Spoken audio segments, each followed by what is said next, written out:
Xin mừng các bạn đang đến với Không cay không về. Ớt màu gì cay nhất?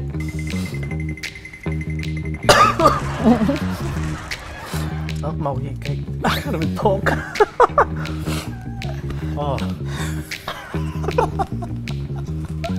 Dripping snot.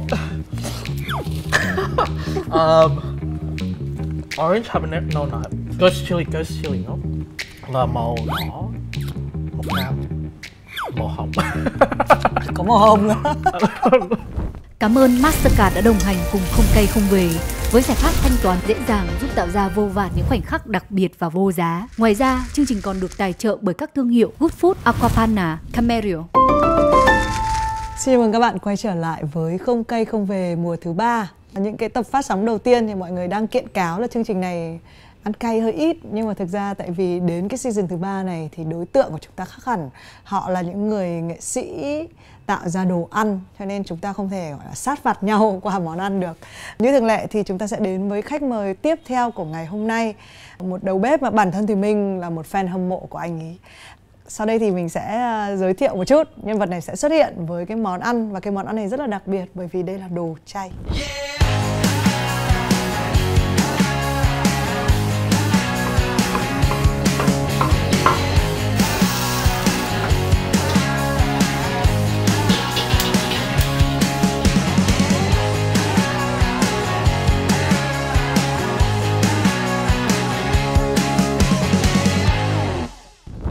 Xin được giới thiệu khách mời của tập Không Cay Không Về ngày hôm nay, đầu bếp Bảo La. Hello. Hello, hello. Ngồi đây. Cảm ơn.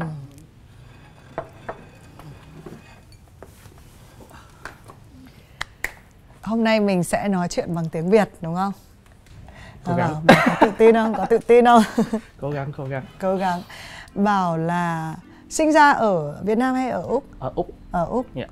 Ở Úc bao nhiêu lâu thì mới về đến Việt Nam lần đầu tiên? Chắc cỡ 10 tuổi, 8 tuổi. Ok. Nhưng mà thấy Bảo có thể viết bằng tiếng Việt mà trên Instagram mà viết Yeah, thì cái đó thì ở bên Úc thì ở nhà ba bắt phải nói tiếng Việt. Okay. Không nói tiếng Việt là bị đòn. Ok. Thế hôm nay ở chương trình này cũng thế. Nếu mà không nói tiếng Việt thì... Rồi, thế thì thứ nhất là cảm ơn Bảo đã đến với Không Cay Không Về. Cái điều mà các bạn theo dõi những tập này của Không Cay Không Về cũng biết rằng là chúng tôi hay yêu cầu đầu bếp phải nấu một cái món ăn mà ăn được với đồ cay. Cái đặc thù của chương trình là có 2 cái loại sốt cay. Nhưng mà cũng để cho fair cho đầu bếp, tức là mình, đúng không? Các bạn, mọi người rất là mất nhiều công ở trong bếp. Thì mình sẽ nếm cái vị mà chưa có đồ cay trước để biết là nấu ngon như thế nào, đúng không? Chưa? À thế à? Có rồi. Có sẵn rồi, có đồ cay rồi, đúng không? Yeah, Ok. có dầu ớt với yeah. Thế bây giờ tả cho Thì Minh là giả sử nhá. Ok. Thì mình không biết nấu, chưa từng nấu món này. Mà để miêu tả lại một cái công thức. Ok, bữa nay Bảo làm món kêu bằng món hoa của Tây Cương, Tân An chứ. Dạ, Tân An, Tây Cương. Mình cũng không biết đâu. Bảo nói gì được. Rugiamo, bánh mì kẹp thịt. Mà bữa nay là Bảo không làm thịt, Bảo làm món chay. Thì cái bánh là nó là một bánh hành mình áp chảo rồi và nướng. Rồi ở trong là súp lơ nướng với vị của người Hoa. Với có tàu hũ hầm với tương xì dầu, cho ngò với cải chua vô cho. Thế cái nguyên liệu mà không thể thiếu được, tức là có thể thiếu bất cứ thứ gì, nhưng mà cái gì mà không thể thiếu được để làm cái món này ngon? Không thiếu được thì cái bánh. Ok.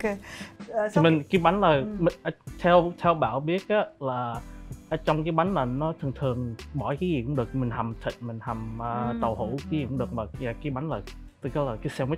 Ok, cái sandwich. Nhưng mà cái này là Bảo làm hay là Bảo làm? Ok. Nhưng mà làm cái này thì có công thức gì đặc biệt không? Cái này đặc biệt là Bảo bỏ hành lá vô. Đây này. Thường nó không có hành lá gì. Thì cái Bảo là 2 cái công thức, một cái nó kêu bằng trung dầu bẹn với một cái bánh bình thường của đó, Bảo bỏ 2 cái chung nhau cho nó cái vị nó đậm đà một tí. Thì mình rất là hay dùng cái việc là hỏi về nguyên liệu của đồ ăn để suy ra cái nguyên liệu của người đầu bếp. Khi mình nhìn một cái đồ ăn như này thì mình luôn tự hỏi là cái điều gì, tại sao lại chọn? Thế bây giờ mình hỏi một chút về đồ chay đi. Tại sao Bảo lại chọn là một cái bánh đồ chay để mang đến Không Cay Không Về? Thì theo Bảo là thì Bảo cũng ngán ăn thịt. Thì bây giờ Bảo cũng giống như không phải khám phá, but just still learning how to cook really. Và muốn thì hồi đó là Bảo cũng nướng thịt với đồ cũng làm hơi nhiều. Bây giờ đúng rồi, có một lần Bảo đi qua Pháp nấu, mà Pháp là mình nấu ăn là phải theo mùa, nhưng mà nó có rau cải gì đó là mình phải nấu theo. Từ lúc mà Bảo qua đó nó có mấy cái nhiều thứ rau cải Bảo chưa xài qua, thì Bảo cũng nghĩ là mình cũng chưa thành công mấy, mình phải tiếp tục phải học về rau cải. Thì bây giờ Bảo chuyển về thì cũng vẫn còn nấu món thịt, món mặn, rồi bây giờ muốn học thêm về món chay. Bảo thì có xuất hiện ở trên Vietcetera, có phỏng vấn một cái bài Bảo, và Bảo cũng nói một ý rất là hay là đôi khi cái việc nấu chay, ngoài cái việc là mình cần tìm hiểu thêm, ngoài cái việc là nó cũng đang là một cái xu hướng, một cái trend, đúng không? Là mọi người cũng rất là, mọi người muốn thân thiện với môi trường hơn. Đôi khi rồi. cái việc thịt thì nó cũng không phải là rất là tốt cho trái đất của mình, đúng không? Cái việc nuôi trồng nhưng mà đôi khi nó xuất phát bằng một cái lý do mà Bảo có share là cái tủ lạnh á, nhiều khi nó nhỏ quá, đúng ở không? bên Bảo là làm ở bên Que. Đúng rồi. Tủ lạnh nó bê to nè.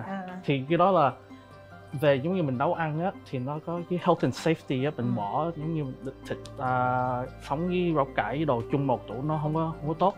Thì Bảo thấy vậy như nó dễ, như có một bếp điện với cái lò nướng nhỏ thì làm chay nó dễ hơn, nó không phải đi thịt. Thì nó cũng một cái challenge cho Bảo luôn, nó vui. Làm chay thì có thể dễ hơn với một cái tủ lạnh nhỏ, nhưng mà với thì mình tò mò thôi là khách ấy khó. Yes, người ta có, tại vì từ trước nay thì mình cũng là người mà mình gọi là ăn chay part time, tức là mình cố gắng ăn nhiều đồ chay hơn. Nhưng mà khi mình đi với bạn bè mà mình thấy mọi người ăn thịt ấy, mình cũng rất là thèm. Tức là mình chưa bỏ được cái đó. Với lại thỉnh thoảng đồ chay mình ăn nó không đủ dinh dưỡng, không đủ dinh dưỡng này, nhưng mà nó lại cũng không có ngon theo tùy, tức là rất là khó để có đồ chay mà ngon như là đồ mặn ấy. Đó, thì với đầu bếp thì cái challenge, cái thử thách mà nấu đồ chay mà để cho người ta khen á, hình như nó khó hơn là nấu đồ mặn, đúng không? mà thấy khó là because theo tiếng Anh like anyone can sear a piece of meat and then just serve it and it's tasty, but the challenge really is to make the vegetable a star. And that's where I think European food, mấy người nấu món Âu á rất là hay về cái đó. Mà mấy món Á theo là giống như món Việt Nam của mình á là không bao giờ là cái rau cải là cái ngôi sao. Ngôi sao. Thường là cái món phụ thôi. Rau là ở Việt Nam thì Bảo đi chợ mua những cái nguyên liệu này ở đâu? Đi chợ ở đâu có nguyên liệu ở đây cũng không có đặc biệt gì mấy, thì nó cũng súp lơ, tàu hũ với ngò với đồ thôi, không có gì đặc biệt. Bảo muốn giống như showcase là mấy rau củ bình thường này á, mình có thể làm món đặc biệt hơn, nhưng nó cũng can be quite nice.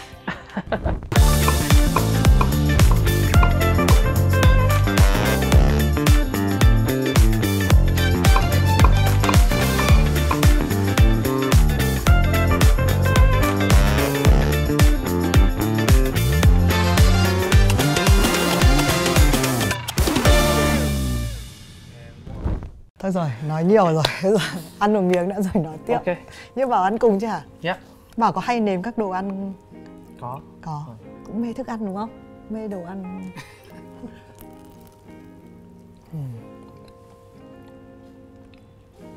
Có một chút cay rồi. Nhưng mà cay này chưa là gì. Oh man. Đó là ngày mai. Trời ơi, mình nhận ra cái bánh này. Các bạn không biết đâu, nhưng mà thì mình nói một câu là mình là fan của Bảo á, là mình rất hay đến chỗ này. Và lúc nào cũng xin thêm cái bánh này để ăn. Cho cái mapo tofu. Cái này làm nhỏ lại thôi. Rồi. Thế mình nói về cách nấu. Vừa rồi thì mọi người cũng quay Bảo trong bếp rồi. Nhưng mà cái gì có thể gọi là sai một ly mà đi một dặm, biết cái câu đấy không? Like what can go so wrong khi mà mình nấu cái món này? Burn it. Cháy. Bảo cũng thích ăn đồ ăn cháy. Okay. It's like Like nó có cái vị caramelization nó như nó đi cái dòng này đó. Đó thì nó cháy một tí cũng được. Smoky caramelized. Những phần khối. Còn Bảo thì đã trở thành đầu bếp bằng cách là cũng hơi bơn một tí. Nói đùa, cố gắng nói đùa. Nhưng Bảo là sinh ra trong một gia đình mà bố mẹ đã là đầu bếp sẵn và đã có nhà hàng sẵn đúng không? Và mình có share một chút thì cái câu chuyện mà Bảo quay trở lại thành đầu bếp cũng rất là thú vị. Thế Bảo đi làm accounting 10 năm phải không? Kế toán cũng 4 năm. 4 năm nhưng mà đi học nữa. Đi học kế toán. Nhưng mà trong cái lúc mà làm kế toán thì Bảo có luôn biết là đến một ngày sau khi mình thỏa ước nguyện của bố mẹ mình cho mình đi học đại học, đúng không? Là Bảo biết là lúc nói thiệt là cỡ 10 tuổi là Bảo biết là Bảo cũng làm trong bếp, làm nhà hàng. Mà tại giống như ba mẹ lúc mà sang qua bên Úc á là cũng làm vô rồi làm giống như hãng may rồi hãng xưởng nhiều, rồi xong đó được sang cái một nhà hàng cũng là làm 365 ngày, làm sáng tới khuya luôn. Thì Bảo cũng thấy cái cực khổ của cái occupation của làm nhà hàng. Thì ba mẹ cũng nói là cái này là ba mẹ muốn muốn Bảo đi học rồi lấy bằng rồi đi giống như kiếm công việc nào mà cho nó ổn, cho nó dễ hơn cho Bảo. Thì Bảo cũng đồng ý. Mà Bảo biết cái trong lòng á là thì đi học xong á cỡ 3 giờ là ba mẹ trở về nhà hàng, không có Bảo đâu có đi đâu chơi, cũng ở trong bếp phụ mẹ nấu, phụ cuốn gỏi cuốn rồi xào đồ. Thì Bảo thấy vui, thì Bảo cũng muốn đi cái ngành đó, mà biết là về cái giống như mình có gia đình hay cái gì đó thì nó cũng sẽ khó. Thì Bảo mà cũng đồng ý là giống như cái fulfill cái dream, hay là ba mẹ cũng không có push cho Bảo đi học mấy thiện đó, nhưng mà Bảo muốn làm nghề này thì làm nghề nào cũng, nhưng mà vui á thì làm thôi, nhưng mà muốn đi học thì đi học không sao hết. Thì Bảo biết là nên học đại học lấy bằng và đi làm cho nó coi nó làm sao, nhưng mà giống như mình có thích hay là không thích, hay là mình muốn về nấu bếp lại thì thì đi làm cái toán lương nó cao, nó ổn lắm, mà nó trong Bảo nó không có vui. Giống như Bảo ngồi trong máy tính suốt ngày làm mấy cái bằng tax return cho mọi người đó. Và Bảo biết là tại Bảo không có làm tax return cho Bảo, hơi lười biếng về cái đó. Thì Bảo suy nghĩ là mà Bảo thích nấu ăn thì mình đi ngành nào, nhưng mà như kéo 20 năm 40 năm Bảo thích làm nào mình làm tax return hay là làm nấu ăn cho mọi người vui vẻ, thì Bảo chọn cái ngành đó. Nhưng mà nói về chuyện cực khổ nhá, Bảo cũng vừa kể là thực ra khi mà Không Cay Không Về đến chúng tôi nói chuyện là cái giờ ăn trưa, nhưng mà Bảo là phải đến quay sớm hơn này, nhưng Bảo cũng là người dậy sớm 5-6 giờ. Thực ra nếu mà mình nhìn thấy cái việc mà phải đi chợ ấy, đúng không, là mình biết là phải đi sớm mới có đồ tươi, đồ ngon đó. Nhưng mà làm một cái nhà hàng như này thì cũng thức rất là khuya, tức là Bảo biết là nó khổ và ngủ rất là ít, 3-4 tiếng. Thế thì cái gì nó vui nhất, nó làm cho mình theo cái nghề này? Bảo có cái từ là just putting smiles on people's faces. Nhưng mà khách vô ăn rồi thấy người ta vui vẻ là cười. Cho Bảo là đó là đủ rồi. Không có, I don't need that much. That really drives me to just keep cooking and share what I love to eat, what I love to cook.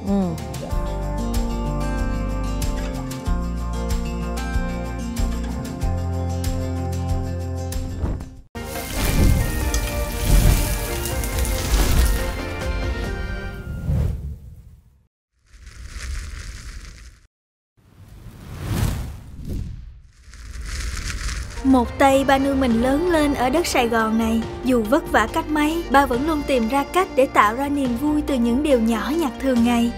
Mình nhớ nhất là những lần hái rau ngò ôm rồi nấu canh chua cá lóc. Đó là sợi dây kết nối giữa ba con mình.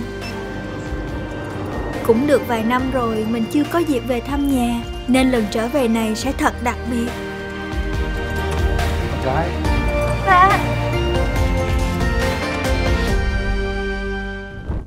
Bảo rất là focus, tập trung vào và Bảo cũng nhắc nhiều trong các cái bài phỏng vấn của Bảo về street food.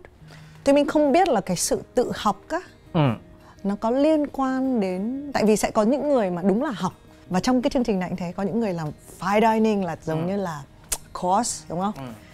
Có phải là khi một cái người tự học á, thì mình sẽ tìm những cái đồ mà nó gần với mình? I think theo Bảo là I think cooking is an extension of a human being. Like it's sharing of a like basically like a human soul. You know, like what really gets you up in the morning and makes you love what you do is like you're sharing that. So it's like I think it's quite deep.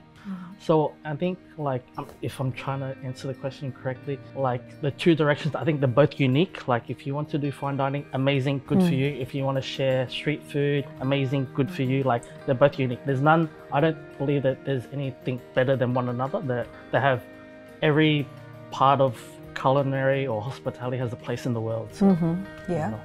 Không biết nhưng mà Có không thì mình hiểu. Thế thì cái khó nhất của việc mang street food vào một cái nhà hàng sang trọng, not like không hẳn là fine dining nhưng mà đúng không? Mang cái mà người ta có thể mua ở chợ hay là bên lề đường vào một cái nhà hàng như thế này thì cái khó nhất là gì? cái giá. Price tag. No, cái đó thiệt là. Thế á, tức là y chang như này gì? Thêm giá thôi là thành fine dining. No, like cái like the perception là đồ ăn ở ngoài đường á, lề đường là phải rẻ. Nhưng mà mình vô nhà hàng á là nhưng mà đồ ăn thì đúng là mắc, mà nhưng mà mình đem cái street food vô cái nhà hàng á là cái preconception cái món nào ở ngoài đường rồi nó không có thể nào làm đắt tiền cái đó được.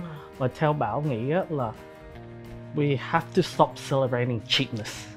Vì giống như cái công thức làm giống như làm phở hay là làm bún bò, nhưng mọi thứ món Việt á nó rất là công nhiều, rất là nguyên liệu nhiều, you know, lots of ingredients. So mình phải celebrate cái process, mình phải celebrate cái này this bowl is only 20,000, or in the US it's like 50 cents. Oh, it's so good, but like I think that's wrong, because if you think about, nhưng mà mình suy nghĩ á, là cái tô 20.000, 30.000 đi là sao người ta đủ sống, you know. So we have to celebrate the whole. Giống như mọi người phải đi chợ sớm, phải không, rồi nấu nước rồi thường là nấu sớm mà bán được bao nhiêu là nghỉ ngày đó. Và cái công đó là rất là like it's really, I would say even soul destroying, you know. But like you have to celebrate the process, and you have to be able to appreciate what they do, and then be okay with paying a bit more. So nó rất là khó đem cái món đó vô cái fine dining scene, là nhưng mà mình đem cái fine dining scene mình phải thay đổi hoàn toàn hết.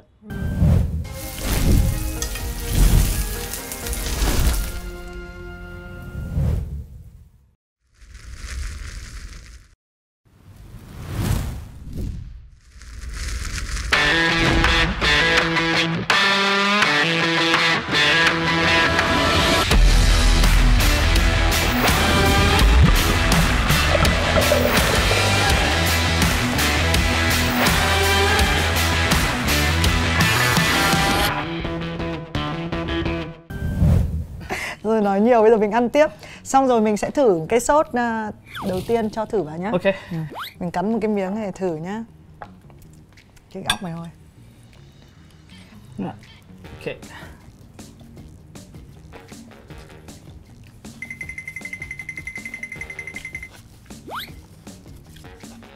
Cái mình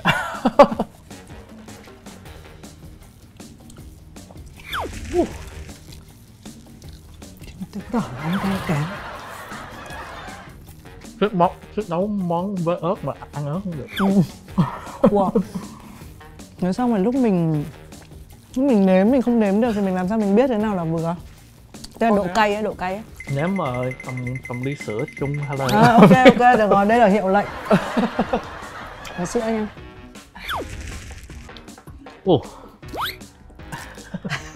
So cute. Như nào cay quá. Bây giờ sẽ vẫn ngon. Bảo kể một chút về cái giai đoạn mà Bảo ở Úc này, đúng không? Làm trong nhà hàng bố mẹ này. Xong rồi Bảo lại sang Hồng Kông này. Xong rồi Bảo về Việt Nam này. Nhưng mà Bảo có một cái ước mơ gì không? Tức là Bảo sau khi cái việc di chuyển như thế nào nhỉ? Thì mình vẫn nghĩ là đầu bếp thì hay Still finding it. Thì đúng ra là lúc mà Bảo xong việc ở bên Hồng Kông á là Bảo cũng không muốn làm về nhà hàng nữa, muốn bỏ đi luôn. Stress nhiều quá, giống như cái anxiety level and depression, and Bảo thấy là cái nghề hospitality restaurant là nó quá hại cho môi trường, nó làm Bảo buồn. thì Bảo cũng muốn bỏ thời gian cũng như suy nghĩ lại, giống như take a break and just coi là, nhưng mà thì cái ngành này Bảo làm từ lúc nhỏ rồi, mà cái nghề này là Bảo chỉ biết this is the only passion I have, but then the passion is also breaking me, so it was a tough place. But then being in Vietnam, it brought me a lot of peace. You know, the people are amazing, they're so resilient and they're so inspiring, and I gravitated towards that. Like, nói là Bảo không có nói được là Bảo là người Việt, thì Bảo sinh đẻ bên Úc, thì giống như nó có cái identity crisis, identity issue. So Bảo về đây tập nói thêm tiếng Việt, đọc so Bảo thấy like this may be a path that you should be going on. Like, it's not planned, which is okay, which is fine, but if it's leading you into somewhere more special or more, giving you more peace, giving you more passion to do something, then it could be the right path. So Bảo không có plan the future mấy. Bảo thấy là giống như đường nó cho mình đi đâu á thì mình đi đó. If that makes sense. Yeah. Thế nhưng mà bây giờ Bảo ở Việt Nam lâu như này đúng không? Hiểu và cũng nấu đồ Việt, ăn đồ Việt chẳng hạn. Thì Bảo có nghĩ là cái identity, cái bản sắc nó sẽ rõ hơn không? Nó sẽ biến thành một cái gì đấy mạnh hơn không? Nói thiệt là về Việt Nam á, Bảo rất là sợ nấu món Việt. Tại sao? Thì người Việt mình là like really passionate about our cuisine. So there's a lot of, I'm not saying it's bad judgment, it's actually really good judgment, you know, like giống như mình nấu một món đi mà nói nhưng mà ngoại nấu ngon hơn Bảo rồi, it's like sợ bị đánh giá đúng không? Yeah.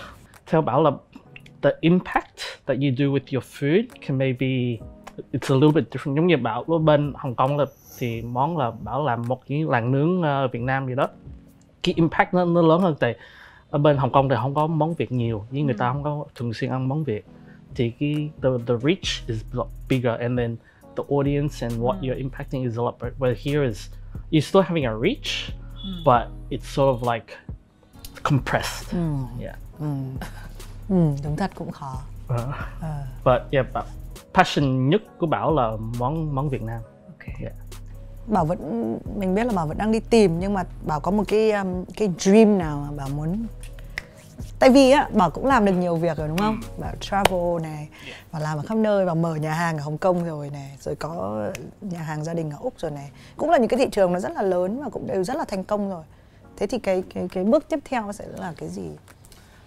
Like the end product, like cuối cùng hết đó là just to be at ease with yourself and be, I think, on a farm somewhere, grow vegetables, cook with vegetables. But I think the ultimate dream was to be cooking more vegetables and showcasing that in Vietnamese cuisine and what Asian cuisine, especially I think for me, strongest it would be Vietnamese. Like, I would love to have a little farm. We go out, pick up all the ingredients, go back to the kitchen, and like, it's usually maybe it's a meat product, but it's like, no, today we're gonna do this cauliflower or something and turn it into something delicious but with Vietnamese flavors. I think that would be quite special. Nhưng bây giờ cũng làm được mà. Bây giờ có sẵn nhà trên Đà Lạt rồi này. Mà không có vườn. Thế thì bây giờ mua vườn. Đắt quá. Nghe chuyện của Bảo muốn rớt nước mắt và No, bây giờ please. No, nhưng bây giờ mình sẽ làm cho rớt nước mắt thật. Nên mình sẽ chuyển sang cái shortcut số 2. Vừa rồi là không là gì đúng không? Yeah, okay. Nothing. Được. Thế thì dám không? Go for it. Nhưng mà Bảo làm là thì mình làm luôn. Yes. Okay. Chung nhá. Cùng từ từ nhá, nhưng mà sợ nó đổ ra nhiều á. Cứ để đấy. Sợ. Không, được rồi, từ từ. Xong sẽ cho phải không? Nó hơi nhiều quá. Cắn bên đây. Không sao. Rồi, sữa sẵn sàng nhá. Đoạn này sẽ là đoạn mình sẽ hỏi mấy câu đố nhanh. Về đi, từ từ. Úp vào đã. Ăn miếng đầu tiên, đúng rồi. Man, we're gonna die.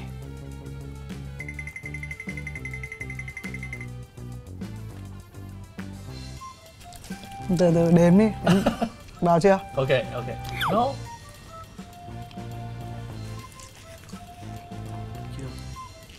Đợi tí. Okay. Yep. Yep. Oh. Oh. Yeah. Cay. Hỏi nè. Loại vegetable nào mà có, loại rau nào mà có 96% là nước?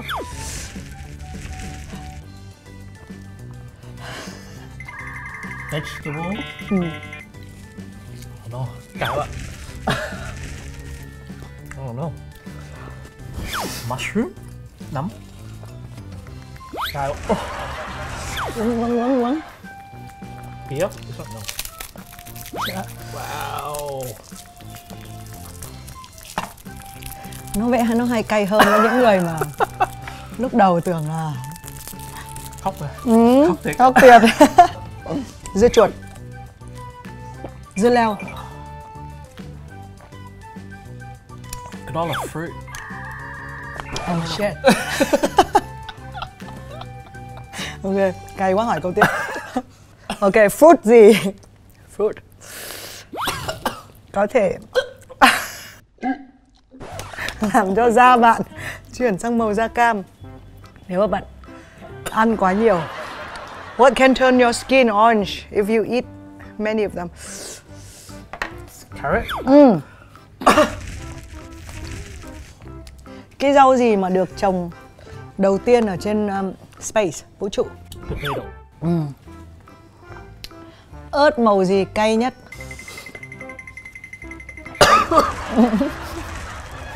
Ớt màu gì cay? I can't even talk.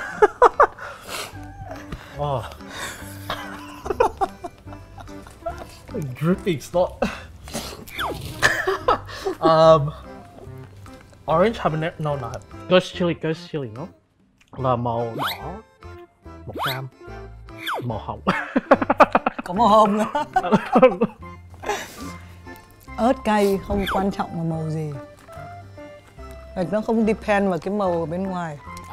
Or the seed, no? Chắc cái phần cay nhất của quả ớt không phải seed ấy.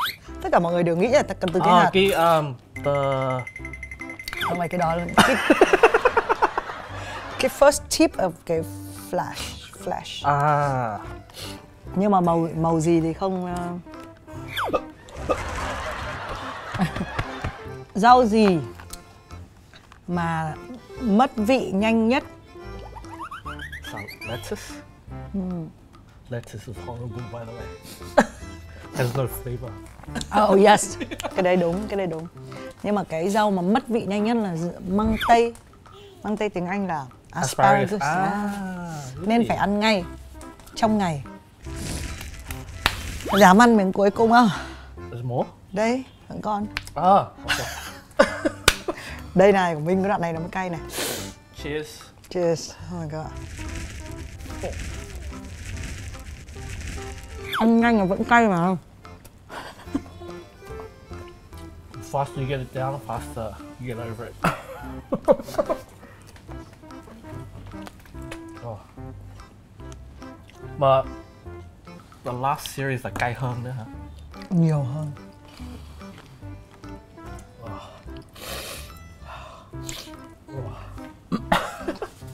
Chuẩn bị chết rồi. How is this a thing? Đố nhá. Yeah. Loại nước uống nào mà fast food beverage nhé, mà có whisky và egg whites? Fast food beverage, whiskey, egg white. Milkshake. Whiskey Yeah. in milkshake? No. Cái này câu đố nói. No. Nhưng mà lúc mà Like nghe you remember the McDonald's? There's whiskey in the milkshake? No. But kids drink that. một tí thôi. Bây giờ nha, loại kem ở Mỹ nhá, vị kem mà được yêu thích nhất là gì?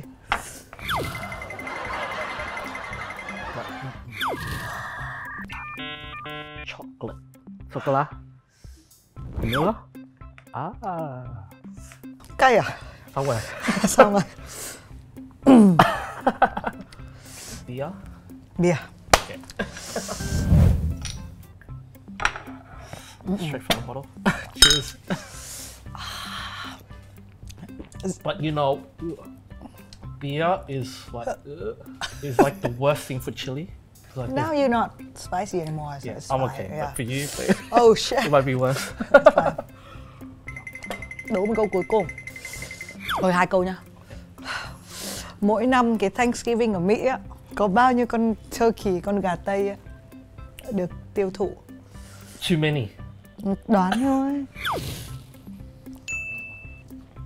Knowing Americans will be something extravagant. Người Úc thỉnh thoảng cũng kiểu bash người Mỹ không? Yeah, for sure. 10 million, 20 million, What's your final question? 15 million. 50? 15 15? 15 triệu. 15 triệu, 46 triệu.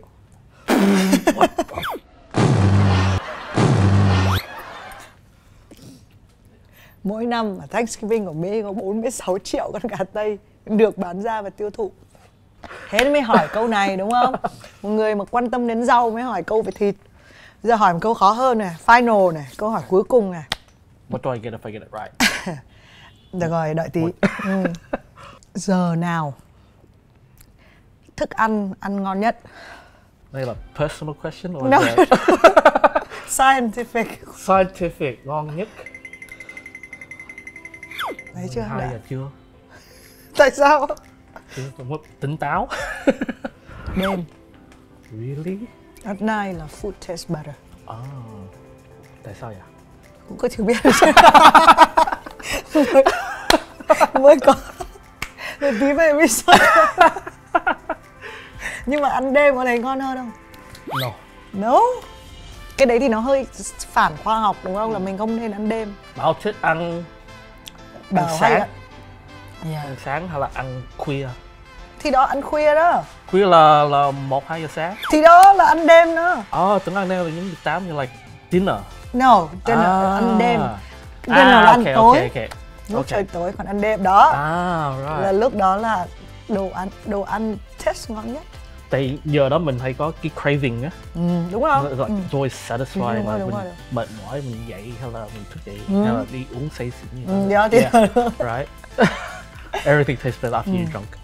đúng rồi, đấy nên cái đó chính là cái nên đầu bếp cũng hay đi ăn khuya đúng không? Nấu xong Yeah. sẽ đi ăn tiếp. Đúng Tại thường là trong bếp là mình sáng tới là cũng không có thời gian ăn hay là ăn bữa trưa cũng không có thời gian, mình cũng sắp xếp cho dinner service rồi. Cái after service là mình thoải mái hơn, relax, không có suy nghĩ gì về nấu ăn gì nữa hết. Mình có đi ăn rồi về ngủ thôi. Vậy làm tiếp. Cheers. Chương trình này tên là Không Cay Không Về, cho nên phần thưởng là được đi về. Okay, no. I get to go home. Được Yes, đi về. được Được đi làm. được đi làm.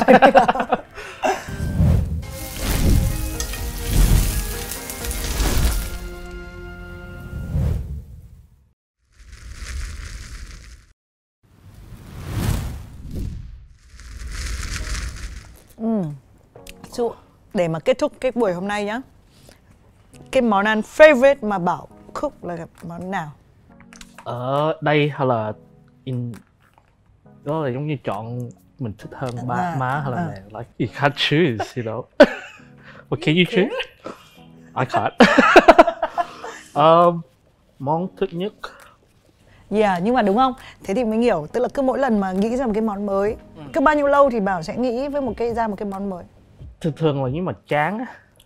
Nhưng mình nhiều khi Bảo hay đổi món giống như khách hàng không thích hay là it's not selling, or hơi chán giống như nó bán nhiều quá rồi Bảo cũng tease like okay, you like it now, you can have something different, or you don't like it, here's something that you might like. But món Bảo thích nhất bún bò Huế. Bún bò Huế. Yeah.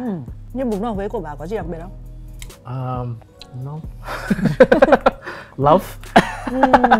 Nhưng mà ví dụ người chuyên bán bún bò Huế mà ăn cái món đấy của Bảo thì nói cái gì? Oh, love. It's okay. Love. Yeah. Nó chưa biết, tại Bảo cũng chưa nấu bún bò Huế nhiều cho người lạ. Yeah. Thường nấu cho nhân viên ăn thôi. Yeah. Ok. Chỉ là nhân viên nấu dễ hơn, đâu dám nói. Ok. Ngon bạn, yes chef. It's good. That's good, that's good. Hôm nay rất là cảm ơn vì chúng ta trò chuyện một ít, đúng không? Thì mình như cũng đã chia sẻ từ đầu là ăn đồ ăn của Bảo rất là nhiều. Bây giờ mới được hành hạ lại. Bây giờ mới có cái tại vì từ trước là Bảo cho ra ăn cái gì là ăn cái đó. Yeah. Bây giờ mới được cho Bảo ăn cái sauce của chương trình đó, nên là hôm nay mình cảm thấy rất là mãn nguyện. Nhưng mà mình vẫn nghĩ là cái đồ ăn ngon nhất là cái vị nguyên bản của đầu bếp, chứ không phải là lúc mà mình cho thêm cái này cái kia vào. Mình cho vào cho nó vui thôi. Hôm nay cảm ơn Bảo rất là nhiều. Thank you, cảm ơn. Cũng cảm ơn tất cả các khán giả của Không Cay Không Về. Xin chào và hẹn gặp lại nhé.